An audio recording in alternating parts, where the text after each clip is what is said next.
कि MIM असदुद्दीन ओवैसी साहब ने यहाँ के लड़कों को बदतमीज बना दिया। क्या बात करते हैं? मैं कहता हूँ, मैं सबूत के साथ बोलता हूँ। बुलाया वो माजिद साहब को दुकानदारी करने के लिए। वो बिहार प्रभारी है। अरे प्रभारी है, वही आके तो अगले बार खेल किया था सब। पैसा कौन ज़्यादा देगा, किससे लेगा, उसके कौन हेलीकॉप्टर का चार्ज देगा, कौन एरोप्लेन का चार्ज देगा। अगर जनता ओवैसी को वोट देना चाहता है तो हम कुछ कर सकते हैं भाई। जनता मालिक है, जनता के पास जाओ, मांगो, मम मनो जुम मनो फलना तुस्का वनली वनली। क्या वनली रे बेटा? Only meme. वनली बेटा, वनली का स्पेलिंग लिखना नहीं आता। आज तक सुने थे किशनगंज जिला में रियासती सदर को उसका ही आदमी चौथू कहता है। क्या औकात है आपका? वो तो माफ कर दिया उन लोगों को। क्या माफ करेगा? वो प्रदेश अध्यक्ष है, वो चाहे तो हटा भी सकता है। औकात है तो हटा के देख ले, औकात है तो हटा के देख ले। क्या बात है, क्यों नहीं हटा सकता है? वो आप जानिए, वो समझेगा। अंदरूनी कोई मामला है क्या? बहुत सारी बातें हैं, सब पोल खुल जाएगा, सब पोल खुल जाएगा। इसलिए नहीं हटा रहा है। वो मैनेजमेंट मास्टर में वो भी एक शामिल था। वो दारुस्सलाम उधर बोलता है, कौन सलाम यहाँ बोलता है। अरे जिस देश में रहते हैं, जिस मुल्क में रहते हैं, जिस परिवेश में रहते हैं, नाम वो दीजिए ना। दारुल ईमान नाम दिया। दारुल इमाम, दारुल सलाम, ये चलने वाला है? ये पाकिस्तान है? अरे भाई आता नहीं सत्ता सिर्फ हाथ में दिखा करके लेने से। आप तो ले लिए 5-5 विधायक, कौन तो उखाड़ दिए। विधायक बन जाने से नहीं होता है ना, विधायक को पावर होना चाहिए। आपने लालू राज को अगर जंगल राज कहा तो आज आपका क्या राज चल रहा है? अभी कल 5 मर्डर हुआ है। जिसका भी चेहरा आपने देखा है उसको सफलता मिली है। इस बार आप अपने बच्चों का चेहरा देखिए। कल कोई कैंडिडेट आपका जीत रहा था, अचानक कोई ऐसी बात हुई, वो हार गया, जिसके बारे में उम्मीद नहीं कर सकते, वो कैंडिडेट जीत गया। आज बिहार की स्थिति कुछ ऐसी स्थिति में है। अभी आप भरोसा नहीं कर सकते हैं कि महागठबंधन के सब लोग एक साथ रह जाएंगे या NDA के सभी लोग एक साथ रह जाएंगे। अभी हमारे यहाँ के एक लोकल नेता है कि हम जन स्वराज में जाना चाहते थे, लेकिन मनीष कैसब आ गया तो हम जाना नहीं चाहते। मासूम रेजा साहब, मैं नाम किसी का नहीं बोलना चाहता। कहा था ओवैसी साहब यहाँ मुसलमान करना बंद करे तो दुकानदारी बंद हो जाएगी। उसको बंद होगी कि नहीं? वो भी तो भाई अलग पार्टी था, लेकिन कांग्रेस के साथ हमेशा सटे रहे। एक आदमी वो हाफिज है वहाँ का, ठाकुरगंज का कोई बेचारा, मरवाड़ी कॉलेज के पास जमीन है, रातों रात हाफिज महबूब, हाँ 70 लाख टका वो दिया। किससे पैसा नहीं लिया? इसी बार देखिए आप किसको बिना पैसा का टिकट दे देता हूँ, बताइए ना। उसको यहीं से पैसा लेना है, यहीं खर्चा करना है, सिर्फ यहाँ नेतागिरी करना है उसको कि हम नेता हैं बिहार का। आप ये बात बड़ी बात बोल रहे हैं कि इतना पैसा दिया, वो उतना पैसा दिया। ऐसा लगता है कि आपको पूरा डेटा इसका मालूम है। पूरा कौन दिया, किस जगह दिया, सारा चीज़ बता दूंगा। हम लोग नहीं बोले, लिहाज किए। वो मुर्शिद से टका लिया, गिनती करके 35 लाख। मुर्शिद से भी लिया टका क्या? तो मुर्शिद को बाद में वापस किया, कुछ बकाया अभी तक। अस्सलाम वालेकुम, आदाब, नमस्कार। मेरा नाम फिरदौस गनी है। आप KDV लाइव देख रहे हैं।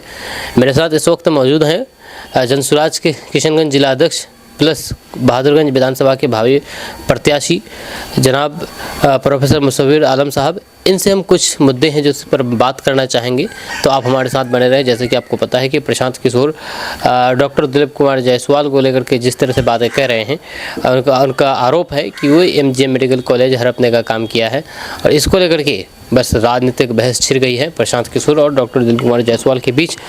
और भी कई सारे मुद्दे हैं जिस पर हम बात करना चाहेंगे। सर, आपका बहुत बहुत स्वागत है हमारे चैनल पर। बहुत बहुत धन्यवाद आपका। आपका एक कार्यक्रम हुआ था यहाँ पर आपके पास में, बगल में ही, जो प्रशांत किशोर जी आए हुए थे। कैसा रहा सफल कार्यक्रम? उसकी सफलता और असफलता की बात तो आप लोग करेंगे। जहाँ तक मेरा सोचना है कि ये जो कार्यक्रम हम लोगों ने आयोजित किया था वो सफल रहा।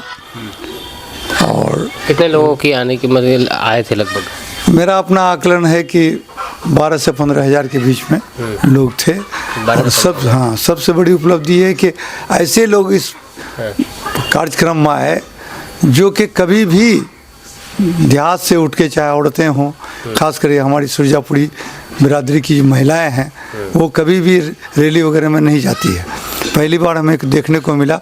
और मैं समझता हूँ कि बहादुरगंज के इतिहास में पहली बार इतनी बड़ी सभा हुई और इतना शांतिपूर्ण ढंग से वो संपन्न हुआ, जो इसके लिए हम यहाँ के तमाम लोगों का हमारे समर्थकों का, हमारे वेल विशर्स का, आम जनता का शुक्रिया अदा करते हैं कि आप आए मेरे आह्वान पर, मेरे पार्टी के आह्वान पर, और प्रशांत जी को आप लोगों ने बहुत ध्यानपूर्वक और धैर्यपूर्वक सुना। इसके लिए आप लोगों का बहुत बहुत धन्यवाद। जनसुराज की टक्कर किससे होगी सर, अपने अगर बहादुरगंज विधानसभा के बारे में बात की जाए तो?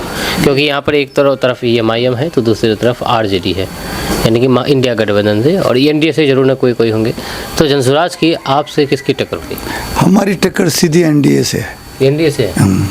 क्योंकि NDA से दूसरी जगह के बारे में बात किया जाए तो चलेगा, लेकिन बहादुरगंज में तो ऐसा लगता नहीं। ऐसा नहीं, आप लोग क्यों ये धारणा बना रहे हैं कि मुसलमान और हिंदू एक हो जाएगा? आज मोदी जी ध्रुवीकरण की राजनीति पर चुनाव जीते। आज केंद्र में भी और राज्य में भी मोदी जी की सरकार है, नीतीश जी मोदी जी की सरकार है। तो आपने कौन ऐसा वादा पूरा किया? किस सेक्टर में आपने विकास दिखाया? आज कोई एक सेक्टर बता दीजिए जहाँ की आप विकास दिखता है। आप सिर्फ कागज़ के पन्नों पर आपने लालू राज को अगर जंगल राज कहा, तो आज आपका क्या राज चल रहा है?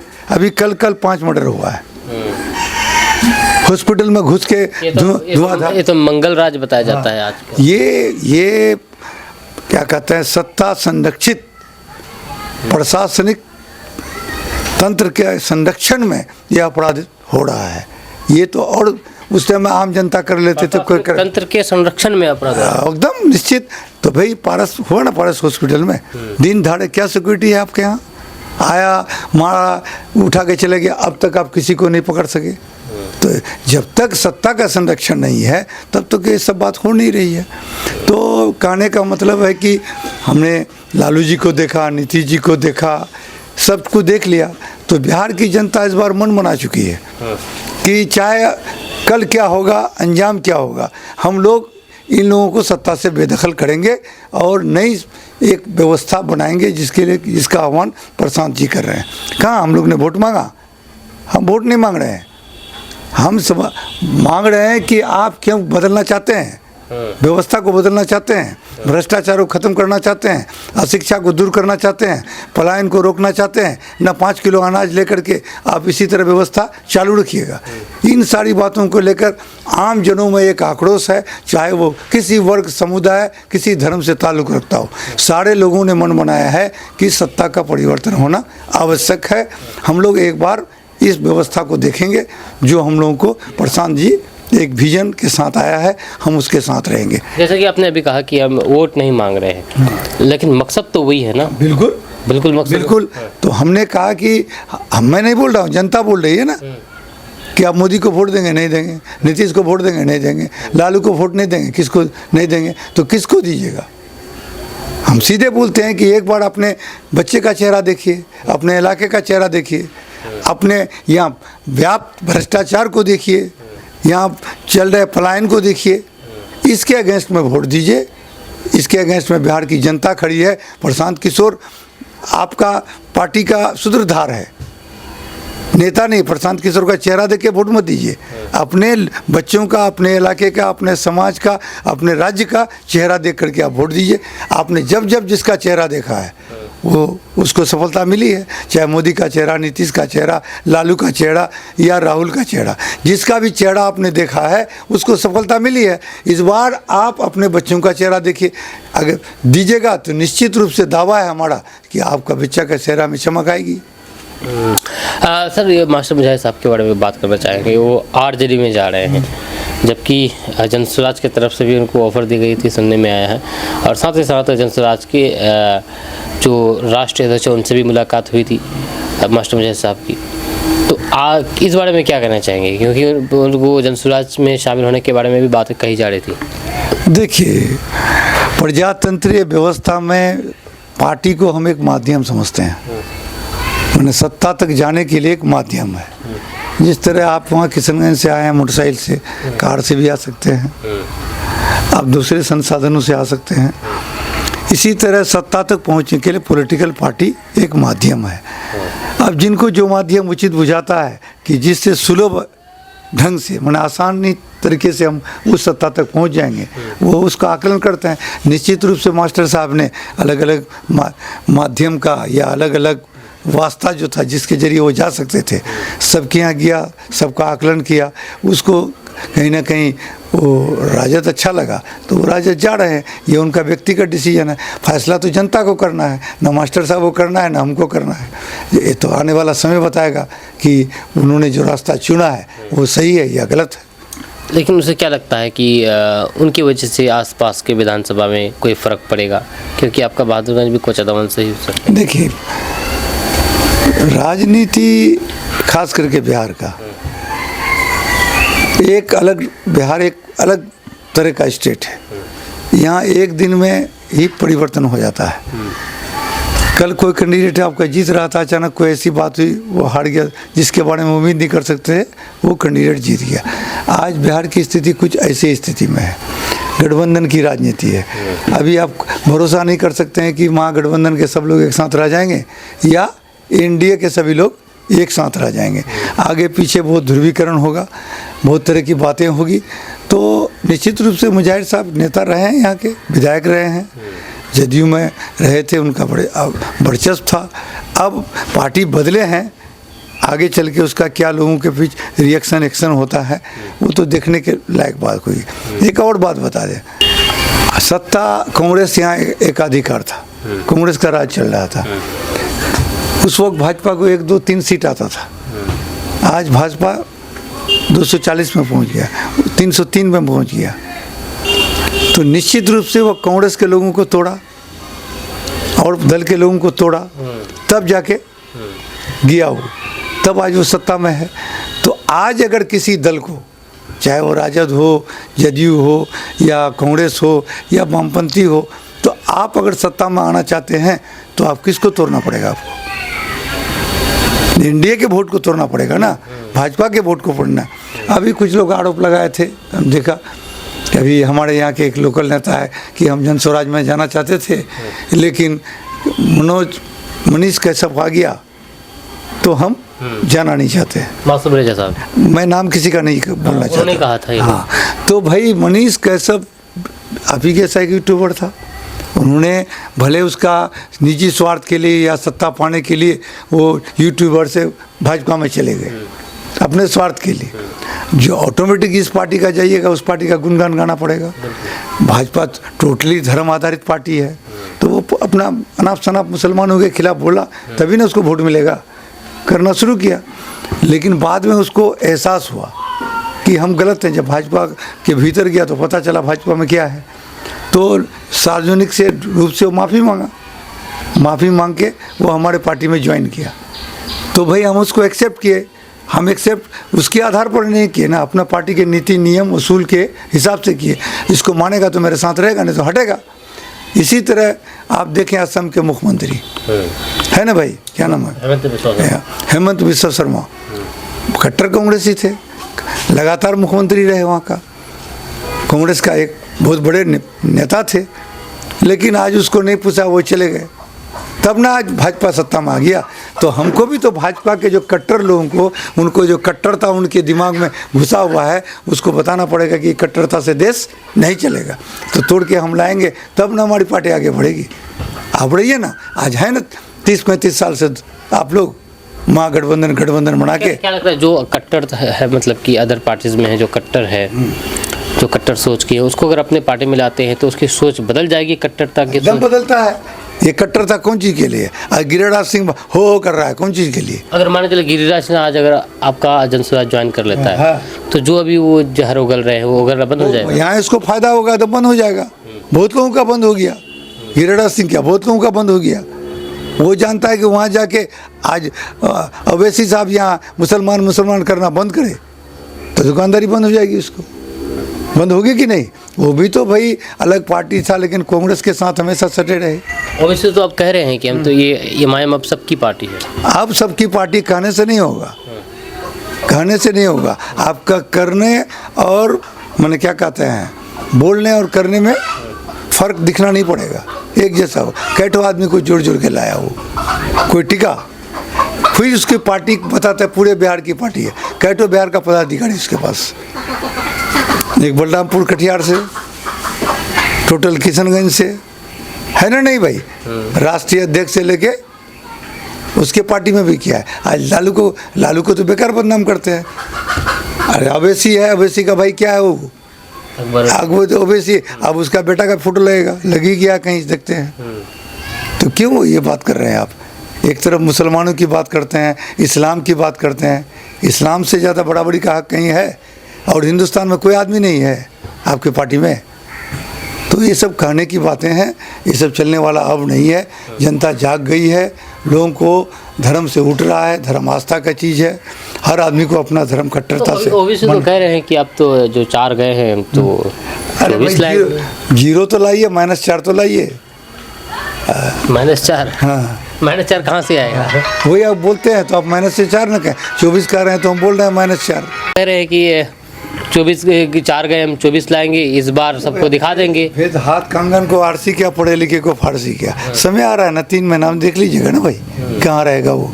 बुलाया वो माजिद साहब को दुकानदारी करने के लिए। बिहार प्रभारी है। हाँ, अरे प्रभारी है, वही आके तो अगले बार खेल किया था सब। पैसा कौन ज़्यादा देगा, किससे लेगा, उसके कौन हेलीकॉप्टर का चार्ज देगा, कौन एरोप्लेन का चार्ज देगा। अरे भाई ये आप लोग थोड़ा सा ईमानदारी से बोलिए। कोई आदमी कह सकता है कि बिना पैसे का टिकट दिया एक कैंडिडेट को? वो लोग तो बोल रहे हैं कि पैसा नहीं दिया। भूलने से होगा। एसपी खुद बोल रहे कि हम पैसा नहीं दिया। एसपी बोल रहा कि मैंने पैसा नहीं दिया, लेकिन 2 करोड़ रुपया पार्टी के पीछे खर्चा किया। बोलता कि नहीं? आप ही के चैनल में पार्टी के पीछे खर्चा किया ना, उसको पैसा दिया तो दिया नहीं तो पार्टी कौन जी का? आप यहाँ चंदा उगाई करते हैं, पार्टी को आगे बढ़ाने के लिए पैसे खर्च होंगे। वाह, हमसे लिया 2 करोड़। ये लोग तो बोलता है कि 70-80 लाख रुपया दिए।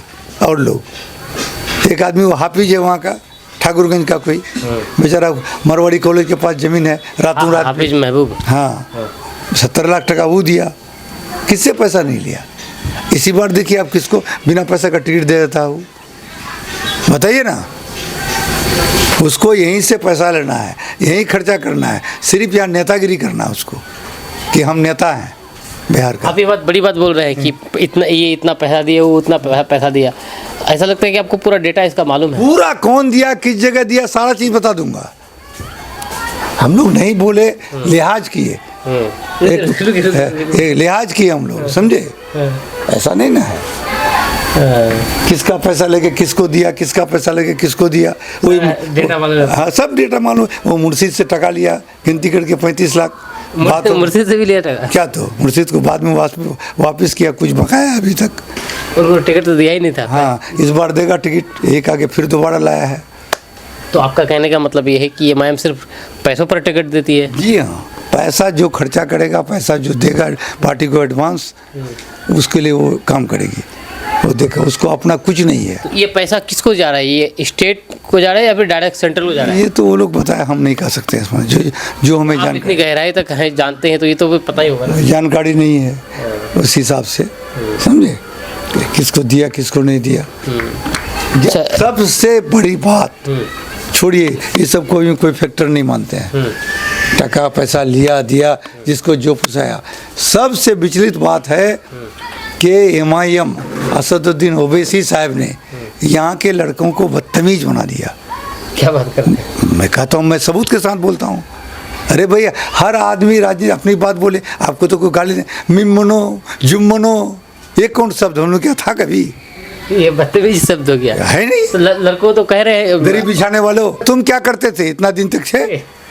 तुम इतना दिन तक थे? मैं अख्तरुल ईमान से पूछता हूँ, 10 साल विधायक रहा, 5 साल जिला परिषद रहा, आज ने मीम से जीत के गया है। किसका दरी बिछा रहा था वो? भूल गया? पहले तो आरजेडी से ही था। अरे किसी का बिछा रहा था ना, मुझे इस तरह तो उस समय ऑप्शन नहीं था ना। वो ऑप्शन नहीं था तो अब बोलोगे क्यों?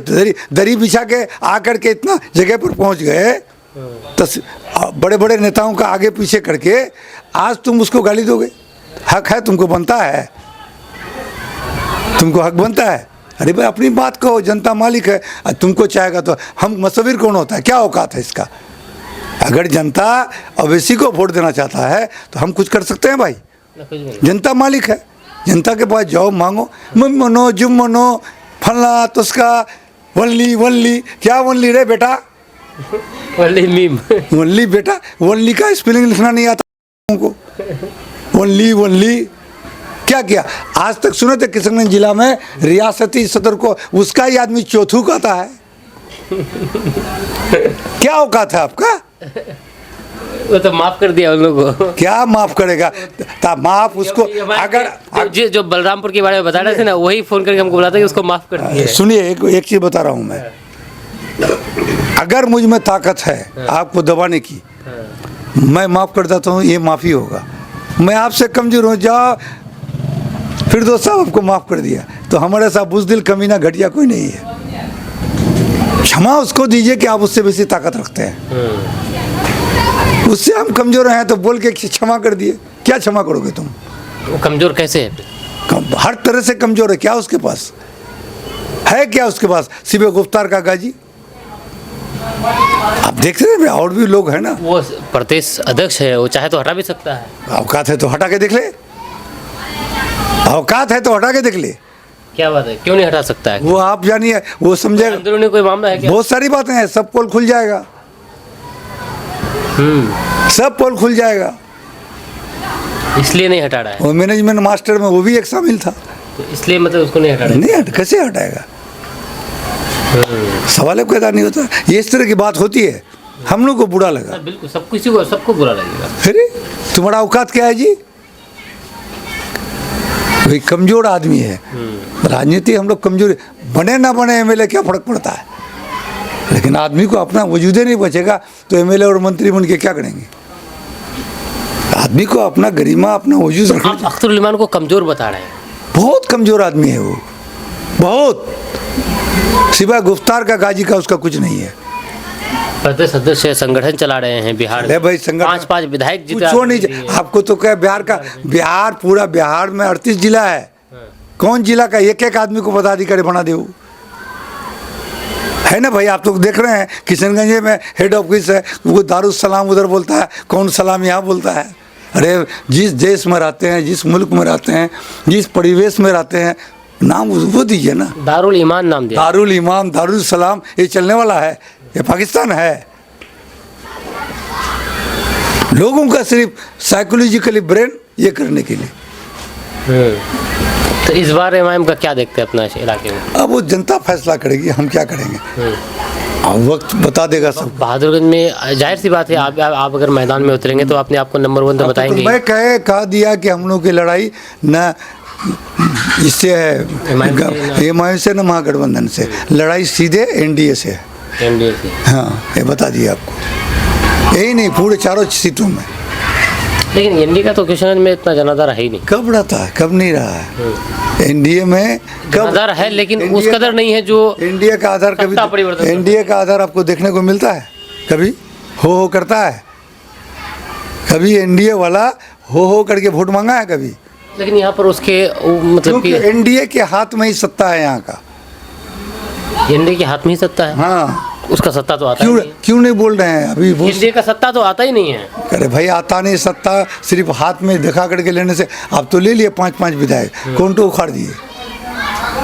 विधायक बन जाने से नहीं होता है ना, विधायक को पावर होना चाहिए। एनडीए को तो नहीं है यहाँ पर, लेकिन मैंने उसके बाद डोर उसी के पास है। वो जिसको चाहेगा जिता देगा, जिसको चाहेगा हरा देगा। हुआ ना एमपी का इलेक्शन में, देखे ना आप, हर इलेक्शन में हो रहा है। चलिए, बहुत बहुत शुक्रिया सर बात करने के लिए। प्रोफेसर मुसव्विर आलम साहब थे। हम दोनों के बीच में जो भी बात हुई है आप नीचे कमेंट बॉक्स में कमेंट करके जरूर बताइएगा। मेरा नाम फिरदौस गनी, आप केडीवी लाइव देख रहे हैं। तब तक के लिए मिलते हैं नेक्स्ट वीडियो के साथ। जय हिंद, जय भारत।